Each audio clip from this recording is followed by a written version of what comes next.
Please pray with me. May the words of my mouth and the meditations of all of our hearts be acceptable in your sight, O God, our rock and our Redeemer. Amen.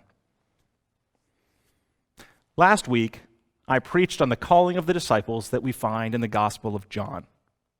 We looked specifically at the person of Nathanael. Nathanael's calling is unique. It is the only time when we find out something that drew Jesus to the disciples. Why he might have chosen them. Nathanael was someone without guile. He was authentically himself. If we want to be disciples in the mold of Nathanael, if we want to be worthy of the calling to which Jesus has already called us, we should strive to be authentic. I argued that a key part of personal authenticity is being comfortable with who we are and knowing that we are worthy. That means having the strength to be vulnerable. It's not an easy task, but something that we should all aim to emulate. Today, we carry on our Epiphany journey and look at the more familiar calling of the disciples that's found in the Gospel of Mark. The passage opens with what is known as the Kerygma, which is the Greek word for proclamation. According to scholars, this is the essence of the message of Jesus. Listen, the time is fulfilled, and the reign of God has drawn near. Change your life around and believe in the good news. These two verses serve as the transition from the baptism and testing in the wilderness to Jesus' earthly ministry. They announce the beginning of what is to follow. Then, the scene abruptly shifts, and we find Jesus by the Sea of Galilee, not far from his hometown of Nazareth. The text, like so much in the Gospel of Mark, is sparse in its details. Jesus sees Simon Peter and his brother Andrew. They are casting their nets into the sea. They are fishermen. Jesus says to them, "Follow me, and I will make you fish for people." Then, without a second thought, Andrew and Peter leave their nets and follow Jesus. The text is pretty clear. They immediately followed him. So this begs the question, why? Why did Peter and Andrew move so quickly to leave their former life behind and then follow Jesus? What was going on? This is not a normal reaction, even for devoted disciples of a teacher. Normally, if you're inspired by a teacher or a leader, you'll do at least some thinking before you leave it all behind and follow this new leader. But not here. Why? Some commentators have dwelt on Jesus' gaze. The text says that Jesus saw Peter and Andrew. The word for see used here can also mean to perceive or recognize. Was there something special in that gaze of Jesus's that led the disciples to leave everything there and then and follow him? Possibly. There certainly are those people whose eyes catch your attention, who have such depth to their eyes that they can motivate you. But, frankly, a gaze, even a powerful one, is usually not something that would motivate you to give up everything. Unless, of course, we're talking about Jesus, the hypnotist. Now, other than looking at Peter and Andrew, the only other details we have are the words that Jesus spoke to them.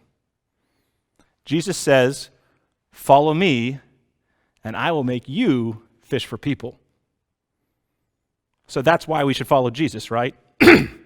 Hey, now you're fishing for fish. I can beat that. Come fish for people. I'll give you extra big nets. You think fishing for fish is fun?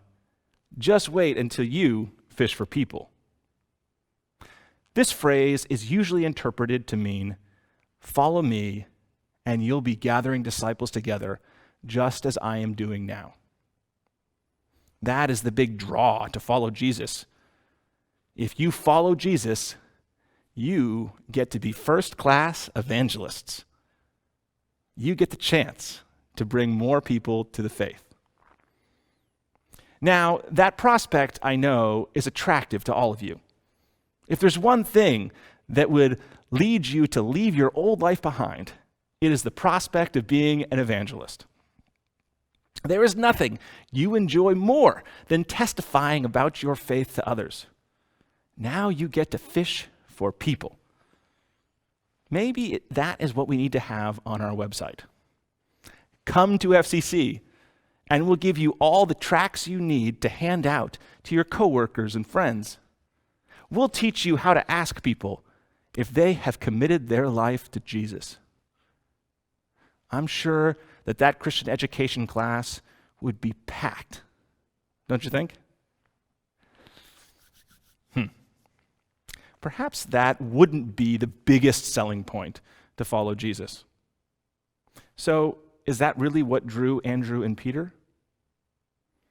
Did they leave everything behind so they could be evangelists, traveling around with no money and knocking on doors like Jehovah's Witnesses?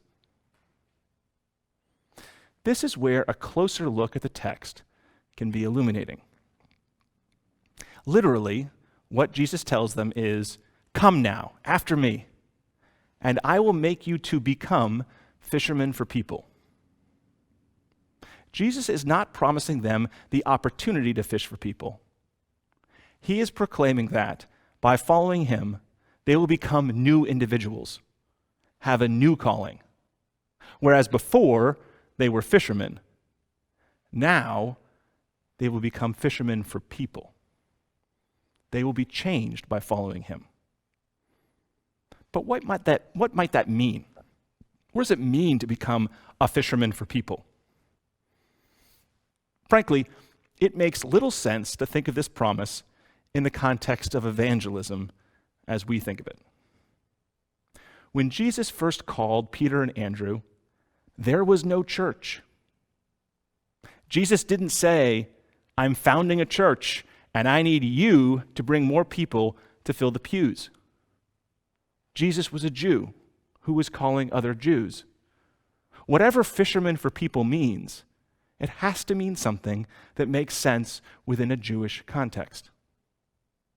Peter and Andrew would have had to have had a sense of what the phrase might have meant. So where does the phrase show up in the Old Testament, in the Hebrew Bible? What might the disciples have heard when Jesus said those fateful words? The clearest analogy to fishermen for people appears in the 16th chapter of the prophet Jeremiah. There, Jeremiah is pronouncing judgment, as he often did, to the people of Israel for their sins. Jeremiah prophesies that when the time of judgment comes, he will send out fishermen to the people to catch them. The image we find is an eschatological one. That is to say, one that deals with the end times. Fishermen for people will appear when the time is nigh. They will pull people back to God. It's a calling, a special calling. And now is the time. With Jesus' appearing, we have a new age. And for that new age, we need fishermen for people. Now think about your life. More to the point, think about how you experience time in your life. You wake up, you make breakfast, and then you might read the news. If you have kids, you get them ready for school. Otherwise, you prepare yourself for work or for whatever you have planned for your day. You make to-do lists. You go through your job. Some days are more exciting than others. You come home. Maybe watch some TV or read a book. Then bed. Then repeat. The cycle is a good one. We are lucky people. We have good lives and great people around us. But there is that sense of time marching on. The COVID crisis has made this march of time even more unusual. Time passes. We look back on the weeks and months gone by and think of all that has happened. And yet, it seems like a blur. So much has happened, and yet so much hasn't. Do you know what I mean? There have been good things. There have been bad things. Some very bad things. And then there is that march of time. One thing after another day older. The same thing, of course, was true for Andrew and Peter on the Sea of Galilee. They went through the paces of life, day after day.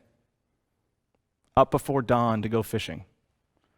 The constant motion of tossing the nets and hauling them back in. One day after another after another. Then a man appears. He's not like others they have seen. There's something special, something unique about him. He has that look in his eyes. Then the promise. Come after me, and I will make you into fishermen for people. You can be a part of the new age that is dawning. You can be an instrumental part of it. Your hands can be working for God. Take a chance. It's the word that they have been waiting for, something to give their lives meaning and purpose. So they drop their nets and follow Jesus. But there's more to this calling of Jesus's than simply an invitation to a different life, a break in the monotony. The calling is to be a part of the eschaton, the new age of God. It is proleptic. It anticipates a new and amazing reality. To be a Jew in the first century was to live amidst a language, a collection of symbols that had meaning for the future. Throughout the Old Testament, we read about how God will set things right. Think about Amos, chapter 5. But let justice roll down like waters, and righteousness like an ever-flowing stream. This is a promise of what will happen when God's reign appears. Think of Isaiah chapter 40. Comfort, O comfort my people, says your God. And even youths will faint and be weary, and the young will fall exhausted. But those who wait for the Lord shall renew their strength. They shall mount up with wings like eagles. They shall run and not be weary. They shall walk and not faint. Then there is Isaiah 58, one of my favorites. Then your light shall break forth like the dawn, and your healing shall spring up quickly. Your vindicator shall go before you. The glory of the Lord shall be your rear guard. Then you shall call, and the Lord will answer. You shall cry for help, and he will say, Here I am. Or think of Jeremiah 31. The days are surely coming, says the Lord, when I shall make a new covenant with the house of Israel and the house of Judah. I will put my law within them and write it on their hearts.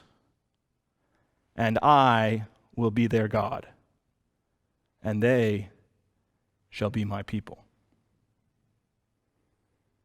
I could go on and on. The point is that when you live in an environment where these words are all about you, when you hear them every Saturday in the synagogue, when you learn to anticipate the signs for God's new reign, there is a futurity built into these words. You have hope because of these words. You eagerly look for signs of this new age that you keep hearing about. Judaism in the Second Temple period was not like Judaism today. Judaism today is a form of rabbinic Judaism that emerged in the late first century and early second century, which is after Christianity had already emerged. Rabbinic Judaism is focused on the law and the Torah. But the Judaism of the time of Jesus was far more focused on the future and the coming age of the Lord. It was talked about constantly. People had internalized this hope. And the hope was built on a past that they'd heard about as well every Saturday. They heard every Saturday God had delivered the Israelites before. He'll do so again. God made Joseph the salvation for his people, even after his brothers had left him for dead. God led the Israelites out of slavery in Egypt and through the 40 years in the wilderness. God redeemed Israel in Babylon and paved the way for their return to Palestine. In more recent history, God led his people to victory over the wicked Antiochus Epiphanes and the Maccabean revolt in the 160s BC. It was because God had done it before that the Jews of Jesus' day knew that God could and would do it again. This was not some pie-in-the-sky hope for people like Andrew and Peter.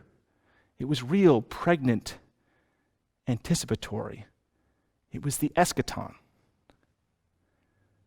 But there was another aspect of this call that was significant.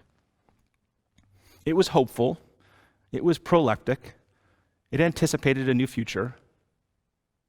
But it also promised a life infused with the presence of God. There are two aspects of God that we often talk about. The first is the horizontal dimension of God. God is all around us, beside us, within us. In our worship and in our prayer life, we try to be more aware of this horizontal presence of God. But in addition to being horizontal, the experience of God can also be vertical. God's presence can be transcendent. It can lift us from our present reality into the realm of the divine. It can also transform our present reality into something numinous and holy. And it is this vertical nature of God that lies at the heart of Jesus' call to Peter and Andrew. Follow me, and I will make you to become fishermen for people. In that new state, you will be a part of God's mission. You will get a taste of the transcendent in your everyday life. Your life, your actions will have more meaning to them. You'll be aware of being a part of something truly great. Taking these two aspects of the call into consideration, it's far easier to see why Peter and Andrew would have left their nets behind and then followed Jesus. They were being called to be a part of the new age of God, the hopeful future that God had promised and that they heard about all the time. And being a part of that future meant living a life with transcendent meaning. No wonder why they left immediately when they heard these words. An opportunity like that will usually only come around once. Now, last Monday, we had the chance to celebrate Martin Luther King Jr. Day. I'll be honest that I have mixed feelings about the celebration. First off, I believe that MLK Day should be celebrated on the date of his martyrdom, April 4th, and not on the date of his birth. King was a Christian. Christianity infused all that he did in his life. Christians celebrate their martyred saints on the day of their death because it symbolizes the seriousness of the calling as well as the hope of the resurrection. But my far bigger issue with MLK Day is how King's message gets co-opted by those who would never have supported King in his lifetime. Martin Luther King Jr. was on the radical left. He advocated the immediate destruction of Jim Crow, a way of life that had defined the American South since after Reconstruction. This was radical. He did not advocate the violent path of the Black Panthers and Malcolm X, but the end goal was nevertheless just as radical. Then he was an early opponent of the war in Vietnam. He opposed U.S. militarism and the vast amount of money spent on the U.S. military. He opposed U.S. imperialism abroad. And he was a radical advocate for the ending of poverty in the U.S. And it was in this last capacity, fighting for the rights of sanitation workers in Memphis, it was then that he was martyred. It frustrates me with people who are not fighting for racial equality, an end to militarism, or a radical rethink of economic relationships in the U.S., lift up King and then celebrate him. Listen, you can take the day off and not celebrate King. I'm fine with that. But let's be honest about his message and who he was. At the same time, for those of us who do embrace the message of King, the day can have immense power. And it has power for the same reason that Jesus' call to Andrew and Peter has power. MLK Day is about hope. It's about a new day in this country being possible. I have a dream. You can hear that refrain echoing in your mind all day on that day. It is proleptic. It anticipates a new future. And when the day is celebrated, it helps enact that very future. It doesn't deny the present reality, but it holds out hope that this present reality does not need to define us. And, like the message of God's coming reign, it is one that is based in real history. To celebrate MLK Day is to invoke the civil rights era, when the impossible did happen. Led by African Americans, people of all races worked to overturn a great evil in our society. An evil that just a few years before had been seen as inevitable. That happened, it occurred. And when we talk about it, lurking in our language is the hope that it can happen again. And like the call of the disciples, MLK Day is something that promises the vertical presence of God. Those who were involved in the struggle for civil rights could feel God's transcendent presence with them. They knew they were doing God's work. That sense of the transcendent made even their time in prison holy. Many saw what was going on and then heeded the call. They knew what the call meant, and they wanted to be a part of something sacred, something special. And so they left their nets behind to go do it. This, of course, brings things back to us. This text, this calling, is for us as well. We rediscovered this text in Epiphany for a reason. It is a time that we can think about our calling and remind us of its power. To heed the call of Jesus, to get involved with others who heed the call of Jesus, is an incredible opportunity. We get to be a part of the new age that Jesus ushered in. The promise of the gospel is proleptic. It anticipates a new future, a future where all are provided for, where peace reigns, where justice is done. It has not happened yet, but we believe in it because we know it contains the truth. God has appeared before in our lives, in FCC, in our society, and God will appear again. Perhaps you hear the calling with respect to the work of social justice. You know, the new legislative session in Austin has begun, and there is work that needs to be done. You have the chance to be a part of something special and to feel God's transcendent presence when you do the work. The same holds true for the work of helping those in need in our community. There is so much need, and perhaps that's where you feel that transcendence and get a sense of the new age that's coming. The same holds true for the work of community building within FCC and the work of education we do here. All of it is a part of the vision for the future. It is God's work. It gives our lives meaning amidst the ever-passing nature of time. Listen once again to the words of Jesus. Follow me, and I will make you to become fishermen for people. Follow him and let it transform you into something new. Leave your nets, at least for a while, and see what you can find. The future is open. All it needs is you to answer that call once again.